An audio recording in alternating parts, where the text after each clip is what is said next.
بسم اللہ الرحمن الرحیم۔ جیل اپنے حیت میں عقوبت خانے سے کم نہیں۔ اس کے سیل میں باریک چٹائی پر بیٹھا ہوا شخص دونوں ہاتھ اپنے گھٹنوں کے گرد لپیٹے سوچ رہا تھا کہ آخر کار میرے جرنیل نے میرے ساتھ، میرے وطن کے ساتھ امریکہ کے کہنے پر غداری کیوں کی؟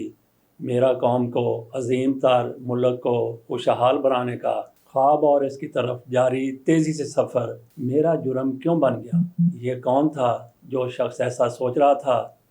یہ ایران کا وزیر اعظم محمد مصدق تھا۔ وہ یہ بھی سوچ رہا تھا کہ آخر کار میں نے امریکہ کیا بگاڑا ہے جس نے برطانیہ کی سازش میں اس کا ساتھ دیا، اور آج میں اس سیل میں بیٹھا ہوا ہوں۔ آپ کے سامنے رکھتے ہیں محمد مصدق کی دردناک اندوہناک کہانی، جو ان کو وزارت عظمیٰ سے کال کوٹڑی میں لے گئی، اور یہ کہانی ہے ایران کے اس کہانی میں ایران کے شہنشاہ کی ایران کے شہنشاہ کی مجبوری نظر آتی ہے، ساتھ ہی شفافیت بھی نظر آتی ہے، اور اس میں رحم دلی بھی موجود ہے۔ آئیے چلتے ہیں اقتدار کی راہداریوں اور گردشوں میں پنپنے والی سازش کی طرف۔ 1 اور 2 اگست 1953 کی رات کے 12 بجتے ہی ایک امریکی تہران میں واقع CIA کے سیف ہاؤس سے باہر نکلا۔ اس نے موقع کی مناسبت سے بند گلے کی سیاہ قمیض اور سلیٹی رنگ کی پتلون پہن رکھی تھی، جبکہ پاؤں میں گیوا نامی نرم ایرانی جوتے تھے۔ مکان کے باہر سیاہ رنگ کی عام سی کار کھڑی تھی۔ امریکی اس کی پچھلی نشست پر بیٹھ گیا۔ یہاں ایک کمبل پڑا تھا جو اس نے اپنے اوپر ڈال دیا اور گاڑی کے فرش پر لیٹ گیا تاکہ کوئی اسے دیکھ نہ سکے۔ جلدی گاڑی ایک بڑی عمارت کے احاطے میں پہنچ گئی۔ پورچ میں ایک دبلا پتلا شخص کھڑا تھا جس نے گاڑی رکتے ہی اس کا دروازہ کھول دیا۔ امریکی اٹھ کر بیٹھ گیا۔ دبلا شخص سیٹ پر آ بیٹھا اور امریکی کو اپنا ہاتھ پیش کیا۔ گڈ ایوننگ مسٹر روزویلٹ، میں یہ نہیں کہہ سکتا کہ میں آپ کے آنے کی توقع کر رہا تھا، لیکن آپ سے مل کر خوشی ہوئی۔ روزویلٹ نے جواب دیا، گڈ ایوننگ یور میجسٹی، مجھے خوشی ہے کہ آپ نے لمبے عرصے بعد بھی مجھے پہچان لیا۔ اب مجھے معاملات طے کرنے میں آسانی ہوگی۔ اس امریکی کا پورا نام کرمٹ روزویلٹ تھا، جبکہ اس کے پاس کار کی سیٹ پر ایران کے 32 سالہ بادشاہ محمد رضا پہلوی بیٹھے تھے۔ روزویلٹ امریکی CIA اور برطانوی خفیہ ادارے MI6 کے بنائے ہوئے منصوبے کے تحت چاہتے تھے کہ شاہ ایران کے جمہوری طور پر منتخب وزیر اعظم ڈاکٹر محمد مصدق کو برطرف کر دیں، اور اس مقصد کے لیے وہ معاملات طے کرنے رات کے اندھیرے میں چھپ کر شاہ سے ملنے آئے تھے۔ اس واقعے کا ذکر انہوں نے اپنی کتاب دی کاؤنٹر کو struggle for control of Iran میں کیا ہے۔ امریکہ اور برطانیہ کیوں ایک جمہوری حکومت کا تختہ الٹنے پر تلے ہوئے تھے؟ وجہ بڑی سادہ اور پرکار تھی۔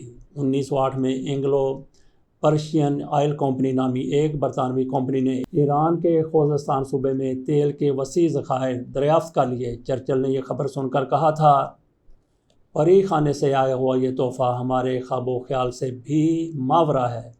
اے prize from fairyland beyond our wildest dreams. 1914 میں برطانوی حکومت نے کمپنی کے 51% حصے خرید کر اسے قومیہ لیا۔ بعد میں اس کا نام بدل کر اینگلو ایرانین آئل کمپنی کر دیا گیا۔ اس کمپنی نے ایرانی شہر آبادان میں تیل صاف کرنے کا کارخانہ تعمیر کیا، جو اس وقت دنیا کی سب سے بڑی ریفائنری تھی۔ اسی دوران رائل نیوی کے سربراہ ونسٹن چرچل نے فیصلہ کیا کہ بحری ایندھن کوئلے سے بدل کر تیل پر کر لیا جائے، جس سے تیل کی مانگ اور ایران کی اہمیت میں راتوں رات آسمان تک پہنچ گئی۔ رفتہ رفتہ ایران کے مختلف علاقوں میں تیل کے ایک سے بڑھ کر ایک ذخائر برآمد ہوتے گئے، اور IOC کی قوت اور رسوخ میں اس تناسب سے اضافہ ہوتا گیا۔ اس تیل سے ایران کو کیا ملتا تھا؟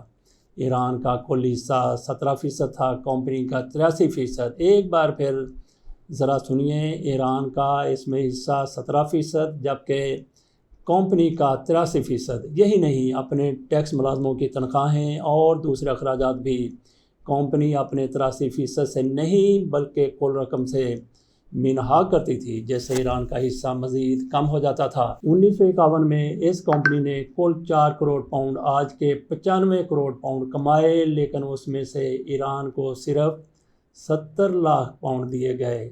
یہ صورتحال بادشاہ کے لیے تو قابل قبول ہو سکتی تھی، لیکن کسی جمہوری رہنما کے لیے اس سے ہضم کرنا دشوار تھا، اور جس جمہوری رہنما نے اس سلسلے میں کچھ کرنے کا فیصلہ کیا اس کا نام تھا ڈاکٹر محمد مصدق۔ ان کے بارے میں کہا جاتا ہے کہ وہ اپنے دور میں ایران کے سب سے تعلیم یافتہ شخص تھے۔ وہ پہلے ایرانی تھے جنہوں نے کسی یورپی یونیورسٹی سے PhD کی تھی۔ وہ ایک عرصے سے ایرانی سیاست میں سرگرم تھے، اور ان کے سیاسی ایجنڈے میں ایران کا بیرونی طاقتوں پر انحصار ختم کرنا سر فہرست تھا۔ ایک طویل جدوجہد کے بعد 28 اپریل 1951 کو انہیں ایران کی قومی اسمبلی مجلس نے 1279 کی اکثریت سے ایران کا وزیر اعظم منتخب کر لیا۔ مصدق کے اقتدار میں آنے کے کچھ ہی عرصے بعد مجلس نے بھاری اکثریت سے ایک قرارداد منظور کی، جس کے تحت آبادان کی ریفائنری کو ایران نے اپنی ملکیت میں لے لیا۔ ایران کے اس عمل پر برطانیہ کا پارا 7ویں آسمان تک پہنچ گیا۔ وہ کسی طرح سے یہ سونے کی چڑیا ہاتھ سے نہیں نکلنے دینا چاہتے تھے۔ رات کے اندھیرے میں آ جائیے پھر اسی کہانی کی طرف۔ رات کے اندھیرے میں چھپ کر شاہ سے ملنے سے پہلے روزویلٹ نے میدان ہموار کرنے کے لیے خاصی دوڑ دھوپ کی تھی۔ امریکی اور برطانوی حکام ایک عرصے سے شاہ پر زور دے رہے تھے کہ وہ ڈاکٹر مصدق کو برطرف کر دیں، لیکن شاہ یہ قدم اٹھانے سے ہچکچا رہے تھے۔ ایک برطانوی سفارتکار نے روزویلٹ کو تہران میں بتایا، شاہ میں کوئی اخلاقی جرات نہیں اور ڈر ان پر بڑی آسانی سے غلبہ پا لیتا ہے۔ لیکن شاہ کے تذبذب کی وجوہات واضح تھیں۔ انہیں معلوم تھا کہ ڈاکٹر مصدق کتنے مقبول رہنما ہیں، اور اگر ان کو برطرف کر دیا جائے تو خدشہ تھا کہ ملک بھر میں اس فیصلے کے خلاف احتجاج کی وہ لہر اٹھے گی جو شاہ کا تختہ بھی بہا کر لے جا سکتی ہے۔ امریکی اور برطانوی ایجنٹوں نے شاہ کو نرم کرنے کے لیے ان کی جڑواں بہن شہزادی اشرف سے رابطہ کیا، جو پیرس میں رہتی تھیں۔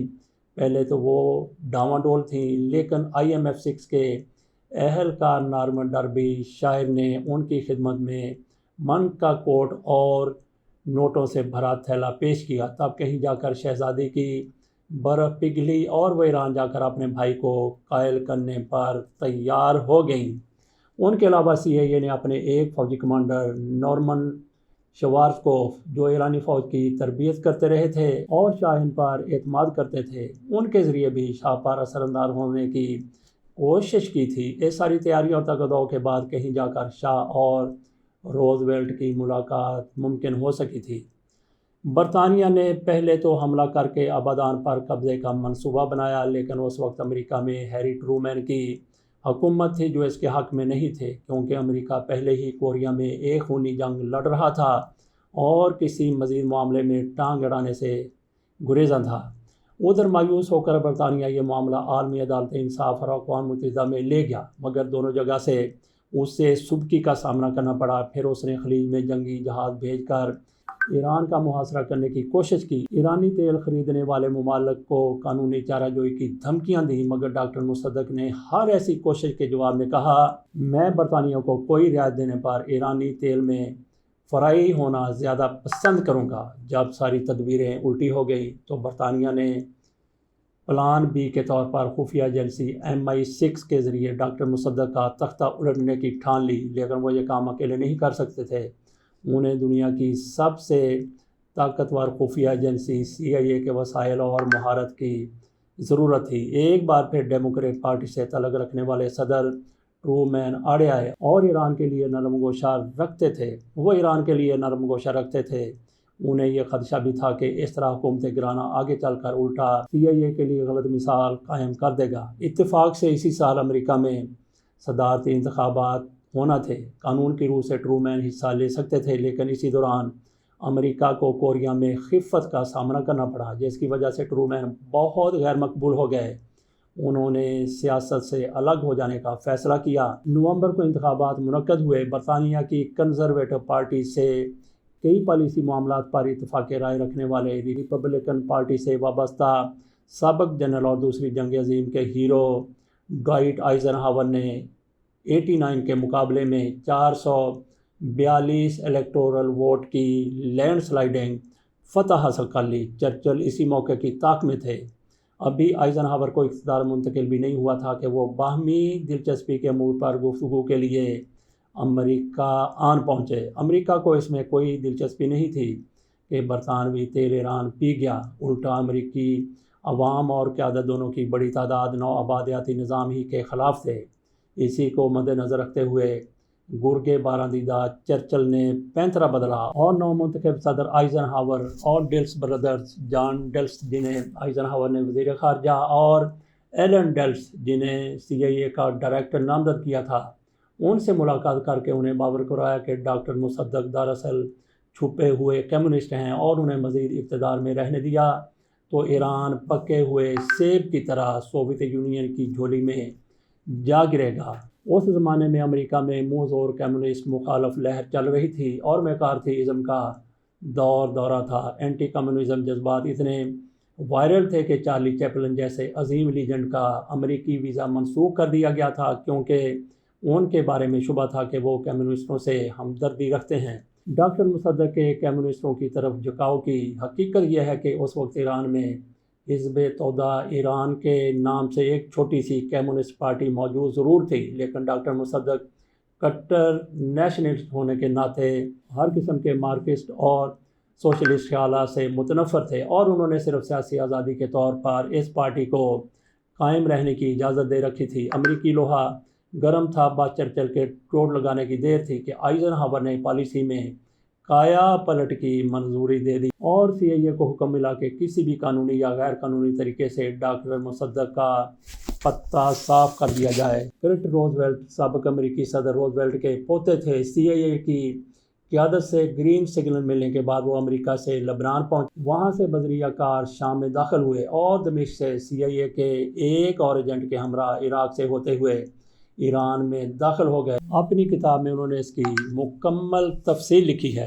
تہران پہنچتے ہی روزویلٹ کام میں جت گئے۔ ان سے قبل وہاں CIA اور برطانوی خفیہ ایجنسی MI6 نے آپریشن ایجیکس کے نام سے ڈاکٹر مصدق کے خلاف خوب دھما چوکڑی مچا رکھی تھی۔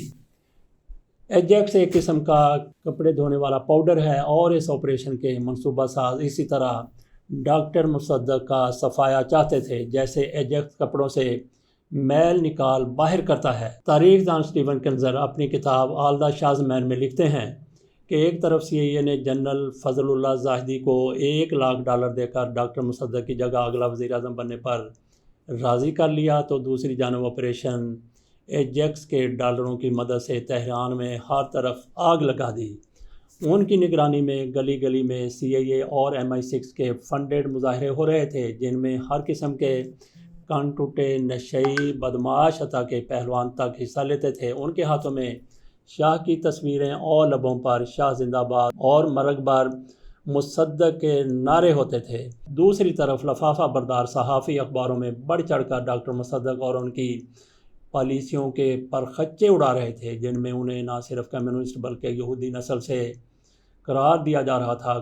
کچھ کالم نگار انکشاف فرما رہے تھے کہ وہ دراصل اندر سے برطانیہ سے ملے ہوئے ہیں اور انہوں نے تیل کی صنعت کو قوم میں آ کر ایران کی بربادی کے عہد نامے پر دستخط کر دیے ہیں۔ یہی نہیں، کئی کالم CIA کی جانب سے لکھے لکھائے آتے تھے اور مدیر انہیں اپنے اپنے اخباروں میں یوں کا توں چھاپنے، ایک دوسرے سے بازی لے جانے میں سرگرم تھے۔ CIA کے ایک اہلکار رچرڈ کاٹم نے اس واقعے کے کئی برسوں بعد ایک انٹرویو میں بتایا، میں کوئی بھی کالم لکھتا وہ اگلے دن ایرانی اخباروں کی زینت بن جاتا۔ اس سے عجیب قسم کی طاقت کا احساس ہوتا تھا۔ ان کالموں میں مصدق کو کمیونسٹوں کے ساتھ ساز باز کرنے والا اور جنونی ثابت کیا جاتا تھا۔ اب آ جائیں پھر روزویلٹ اور شہنشاہ کی ملاقات کی طرف۔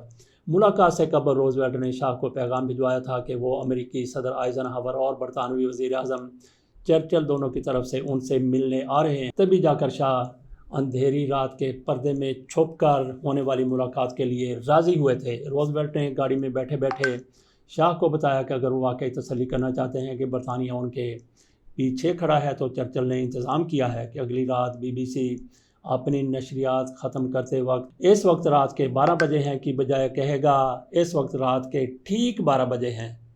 شاہ کی تسلی تو ہو گئی، مگر انہوں نے جواب میں صاف صاف کہہ دیا کہ وہ کوئی مہم جوئی نہیں کرنا چاہتے اور مصدق کو چھیڑنا بھیڑوں کے چھتے کو چھیڑنے کے مترادف ہو سکتا ہے۔ روزویلٹ نے شاہ کا یہ رنگ ڈھنگ دیکھ کر انگلیاں ٹیڑھی کر لی۔ انہوں نے شاہ کو دو ٹوک الفاظ میں بتایا کہ اگر مصدق کو عہدے پر برقرار رہنے دیا گیا تو ایران دوسرا کوریا بن جائے گا اور مغربی طاقتیں کسی صورت میں ایسا نہیں ہونے دیں گی۔ اگر شاہ نہ مانے، روزویلٹ اسی وقت ایران سے چلے جائیں گے اور کوئی اور راستہ اختیار کرنے پر مجبور ہو جائیں گے۔ کوریا کے ذکر میں یہ دھمکی پوشیدہ تھی کہ ابھی پچھلے ہفتے ہی امریکہ اور کوریا کی جنگ ختم ہوئی ہے، جس میں 20 سے 30 لاکھ لوگ ہلاک اور کروڑوں متاثر ہوئے تھے۔ اس جھنڈے کے ساتھ روزویلٹ نے گاجر بھی پیش کر دی۔ اگر شاہ اس منصوبے میں ان کا ساتھ دیں تو بطور شاہ ان کے اختیارات میں اضافہ کر دیا جائے گا اور وہ مطلق العنان حکمران بن کر دھڑلے سے ڈنڈے کے زور پر ملک چلا سکیں گے۔ کوئی پارلیمان یا جمہوری مجلس ان کے رنگ میں بھنگ ڈالنے کے قابل نہیں رہنے دی جائے گی۔ CIA کو معلوم تھا کہ ایران میں ملا کتنے طاقتور ہیں اور انہیں اعتماد میں لیے بغیر کوئی کام ممکن نہیں۔ اس وقت ایران کے چوٹی کے آیت اللہ ملا مصطفیٰ کاشانی تھے، جو شعلہ بیان مقرر تھے اور ملک کے طول و عرض میں ان کے ماننے اور چاہنے والے موجود تھے۔ اس کے علاوہ وہ مجلس کے سپیکر بھی تھے اور تیل کی صنعت کو قومی آنے کے بڑے حامی اور استعمار مخالف رہنما تھے۔ روزویلٹ نے ان کی خدمت میں $10,000 آج کے $1,00,000 کے برابر کا تحفہ بھیجا تو ملا کاشانی کو یو ٹرن لے کر مصدق کے خلاف تند و تیز مہم شروع کرنے میں دیر نہیں لگی۔ امریکی پے رول پر ایک اور بارسوخ ملا آیت اللہ محمد بہبھائی بھی تھے۔ ایرانی محقق علی رہنما نے اپنی کتاب بیہائنڈ دا 1953 کو ان ایران میں لکھا ہے، آیت اللہ بے بہانی کے ذریعے بلوائیوں میں ڈالر تقسیم کیے جاتے تھے۔ اس حد تک ان ڈالروں کو بے بہانی ڈالر کہا جانے لگا۔ امریکی اور برطانوی ایجنٹوں نے اسی دوران کئی اعلیٰ فوجی افسران کو بھی خرید لیا تھا۔ تہران پولیس کے سربراہ جنرل افشار توس کے ہاتھ ان بقاؤ ایرانی حکام کی فہرست آ گئی، لیکن اس سے پہلے کہ وہ حرکت میں آتے برطانوی ایجنٹوں نے انہیں قتل کروا دیا۔ افشار توس پر بدترین تشدد کیا گیا، پھر انہیں پھانسی بھی دی گئی اور گولی بھی ماری گئی۔ اس کے بعد ان کی تشدد زدہ لاش شہر کے ایک چوک میں پھینک دی گئی۔ یہی نہیں، اخباروں نے ان کی بری طرح سے مسخ لاش کی تصویر پہلے صفحے پر شائع کی تاکہ ایک طرف دہشت پھیلے تو دوسری طرف ڈاکٹر مصدق کی حکومت پر اعتماد ختم ہو جائے کہ جو حکومت اپنے پولیس چیف کو نہیں بچا سکی وہ عام شہریوں کو کیا تحفظ دے سکتی ہے۔ کہ اہلکار نارمن ڈاربی شائر نے خود اینڈ آف امپائر نامی ٹیلی ویژن سیریز کے لیے 1985 میں ایک انٹرویو میں اعتراف کیا تھا کہ افشار توس کو MI6 نے قتل کیا تھا۔ یہ ڈاربی شائر کوئی چھوٹے موٹے اہلکار نہیں بلکہ MI6 کی جانب سے آپریشن ایجیکس کے سربراہ تھے اور انہوں نے ہی شہزادی اشرف کو ایران جانے پر آمادہ کیا تھا۔ آدھی رات کی ملاقات میں روزویلٹ نے رضا شاہ کو بتایا کہ اس وقت ایران میں آپریشن ایجیکس پورے زور و شور سے سرگرم ہے اور اس کے 4 مرحلے ہیں۔ پہلا مرحلہ مسجدوں، اخباروں اور سڑکوں پر مصدق کے خلاف پروپیگنڈا جاری ہے تاکہ ان کی مقبولیت میں دراڑیں ڈالی جا سکیں۔ دوسرا، شاہی فوجی دستے مصدق کی برطرفی کا فرمان لے کے ان کے پاس جائیں گے۔ تیسرا، بلوائی سڑکوں کا کنٹرول حاصل کر لیں گے۔ چوتھا، جنرل فضل اللہ زاہدی شاہ کی طرف سے بطور وزیر اعظم تقرری قبول کر لیں گے۔ روزویلٹ نے شاہ کو بتایا کہ مصدق کی برطرفی کا فرمان تیار ہے، شاہ نے صرف اس پر دستخط کرنے ہیں، بقیہ ساری تیاریاں مکمل کی جا چکی ہیں۔ شاہ نے سوچ بچار کے لیے مہلت مانگی اور روزویلٹ کو اگلی رات دوبارہ یہیں آنے کو کہا۔ اس کے بعد روزویلٹ اور شاہ کی کئی ملاقاتیں اسی وقت اور اسی جگہ ہوئیں اور بالآخر شاہ دستخط کرنے پر تیار ہو گئے، لیکن انہوں نے روزویلٹ کے سامنے ایک شرط رکھی۔ وہ دستخط کرتے ہی تہران سے نکل کر سیدھے شمالی شہر رامسر چلے جائیں گے، جہاں ایک طیارہ کھڑا ہوگا تاکہ اگر حالات خراب ہو گئے تو ملکہ اور میں بغداد کے لیے پرواز کر جائیں۔ شاہ اگلے دن فرمان پر دستخط کیے بغیر رامسر چلے گئے، تاہم فرمان وہاں پہنچایا گیا اور انہوں نے اس پر دستخط کر دیے۔ CIA اور MI6 کی مشترکہ سر توڑ محنت ٹھکانے لگی۔ اب آپریشن ایجیکس کے اگلے مرحلے پر عمل کا وقت آ گیا۔ 15 اگست کی صبح کرنل نعمت اللہ نصیری فرمان لے کر ڈاکٹر مصدق کی رہائش گاہ پہنچے۔ ڈاکٹر مصدق نے یہ کہہ کر فرمان مسترد کر دیا کہ شاہ کے پاس انہیں معزول کرنے کا اختیار نہیں ہے۔ تاہم جنرل زاہدی نے اعلان کر دیا کہ مصدق معزول ہو چکے ہیں اور اس وقت ملک کے اصل وزیر اعظم وہ ہیں، یعنی زاہدی ہیں۔ لیکن اس دوران مقبول رہنما مصدق کی حمایت میں شہری سڑکوں پر نکل آئے۔ جگہ جگہ جھڑپیں چھڑ گئیں، گلی گلی بلوے ہونے لگے، امریکی ڈالروں میں لتھڑے ہوئے آیت اللہ محمد بے بہانی کی قیادت میں مذہبی جلوس نکلنے لگے۔ 4 دن تک ملک افراتفری کی دھند میں لپٹا رہا۔ لائسنس یافتہ ہوا باز محمد رضا شاہ پہلوی جو رامسر کی محفوظ دوری سے واقعات پر نظر رکھے ہوئے تھے، گڑبڑ سونگتے ہی اپنی دوسری شاہ بانو سریا اسفندیاری بختیاری کے ہمراہ خود جہاز اڑا کر پہلے بغداد اور پھر وہاں سے اٹلی فرار ہو گئے۔ تیسری دنیا کے ملکوں کی فوجیں اپنے ملکوں میں ایسی غیر یقینی صورتحال برداشت نہیں کر سکتیں، اس لیے فوجی بیرکوں سے نکل آئے اور 19 اگست کو ٹینکوں کے ایک دستے نے ڈاکٹر مصدق کے گھر کو گھیر لیا۔ یوں ایرانی وزیر اعظم معزول ہوئے اور ایرانی جمہوریت کی کونپل پنپنے سے پہلے ہی کچل دی گئی۔ شاہ جو اس وقت روم کے لگژری ہوٹل ڈولچی ویٹا میں CIA کے خرچ پر بیٹھے حالات کا جائزہ لے رہے تھے، بازی پلٹتے دیکھ کر 22 اگست کو خود بھی پلٹ آئے۔ ہوائی اڈے پر اور اڈے سے شہر جانے والی سڑک پر سینکڑوں مداحوں نے ان کا والہانہ استقبال کیا، شاہ زندہ باد کے نعرے لگائے اور ان کی شاہی گاڑی پر گلاب کی پتیاں نشاور کی۔ کہا جاتا ہے کہ سب نہیں تو اکثر حاضرین کی مٹھیاں گرم تھیں۔ CIA کے ڈائریکٹر ایلن ڈلس شاہ ایران کے ہمراہ تھے۔ جنرل زاہدی نے نئے وزیر اعظم کے عہدے کا حلف اٹھایا۔ ڈاکٹر مصدق پر غداری کا مقدمہ چلا اور ظاہر ہے غداری کی سزا موت ہوتی ہے، سو سزا سنا دی گئی، مگر شاہ نے ازراہ ہمدردی اسے 3 سال کی قید تنہائی اور بعد ازاں گھر پر عمر قید میں نظر بند کر دیا۔ کرمل روزویلٹ کا ایران میں کام ختم ہو گیا۔ وہ فاتح سپہ سالار کسی شان سے امریکہ پہنچے اور وائٹ ہاؤس میں صدر آئزن ہاور کو اس کامیاب آپریشن پر بریفنگ دی۔ 5 اسٹار جنرل آئزن ہاور جو واقعی سپہ سالار تھے اور دوسری جنگ عظیم کے دوران یورپ میں اتحادی فوجوں کے سپریم کمانڈر رہ چکے تھے، انہوں نے اس جنگ کے دوران لاکھوں نہیں کروڑوں لوگوں کو مرتے اور ملکوں کو کھنڈر بنتے دیکھا تھا۔ اس کامیابی پر حیران اور متاثر ہوئے بغیر نہ رہ سکے۔ انہیں اچنبھا تھا کہ جو کام فوجیں کمر توڑ جانی و مالی نقصان اٹھا کر کرتی ہیں، وہ CIA نے اتنے کم خرچ میں ایک بھی امریکی جانی نقصان کے بغیر کر دکھایا۔ اگلے سال CIA نے گوٹے مالا کے صدر ہاکو بوآربنز کی جمہوری حکومت کا تختہ اسی آزمودہ فارمولے کے تحت الٹا اور پھر پیراگوئے کی باری آئی۔ آ جائیں پھر اینگلو ایرانین آئل کمپنی کی طرف۔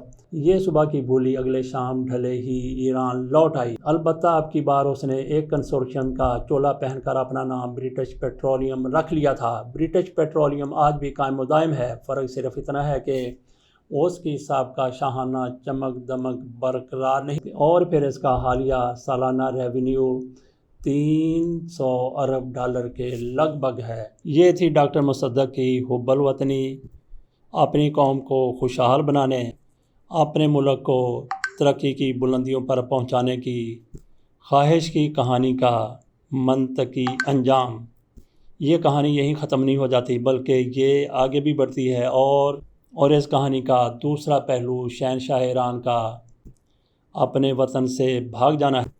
ایک بار بھاگے تھے تو محمد مصدق کے تختہ الٹنے کے بعد واپس آ گئے تھے، لیکن دوسری بار شہنشاہ ایران اپنے ملک سے بھاگے تو دوبارہ کبھی واپس نہیں آئے۔ یہ آپ کے سامنے ہم نے محمد مصدق کی کہانی رکھ دی، ان کی اندوہناک داستان رکھ دی اور یہ بھی رکھ دیا کہ کس طرح سے جرم بے گناہی میں ان کو سزا دی گئی۔ اس کے ساتھ مزید ایسی سٹوریز کے لیے ہمیں اجازت دیجیے۔ اللہ حافظ۔